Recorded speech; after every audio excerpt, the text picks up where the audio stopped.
शादीशुदा आहियो? हाँ शादीशुदा आहियां। अच्छा 8 मुंहिंजा ॿार आहिनि। जी। वेठी काज़ियमद आहियां अदनबी कॉलोनी में। मुड़ुस कोन्हे बेवा आहियां।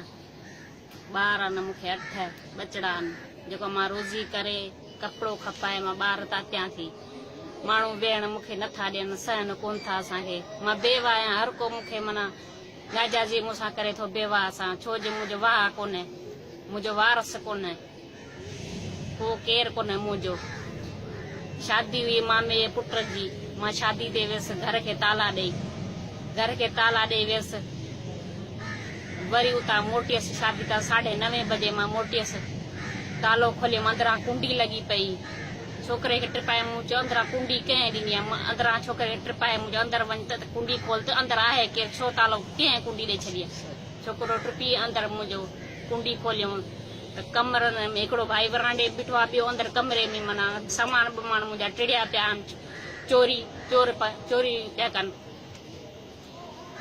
असां ॾिठोसीं मूं सुञाता जतो ई आहे दाऊं कयमि या हुसिन घोड़ा चोर कयमि हीअ ॾाकण खां मथे चढ़ी भॻा वरी मूं चयो हाणे ॿारनि नंढड़नि खे मूं चयो तव्हां वेहो अंदरां कुंडी ॾेई मां थाणे वारनि खे इतलाह करे अचां त मुंहिंजे घर में चोर आया आहिनि त मां सुञाता आहिनि नाला मूंखे कोन था अचनि। थाणे ते पहुतसि पलवान कुंभर बीठो दरवाज़े खां अंदरे पासे मूंखे चई त छाजे लाइ माई मूं चयो चोर मुंहिंजे घर में गिड़िया आहिनि इन जे करे आई आहियां।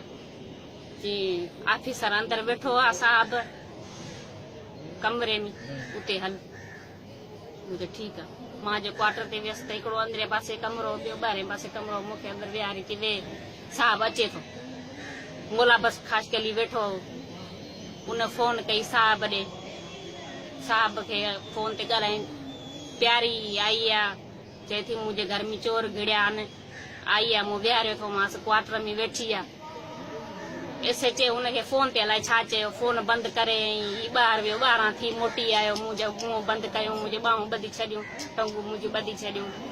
एसे चयो साहब कलाक ॾेढ खां पोइ आयो नशनि जे हालत में खरल साहब मूंसां अची चोरी कयूं नाजाइज़ी कयूं वरी मोलाबश खाली उन मूंसां ज़ुल्म कयो 6 ॼणनि मूंसां ज़ुल्म कयो माना जना कयूं 6 ॼणनि मूंसां सोन मुंहिंजो पातल कंगण वाला डोरियो उहो लथूं आला वज़ीर सिंध जो आला वज़ीर आहे उनखे मां अपील थी कयां त मूंखे इंसाफ़ ॾियारियो वञे अलाह खां सवा ॿियो मुंहिंजो केरु कोन्हे।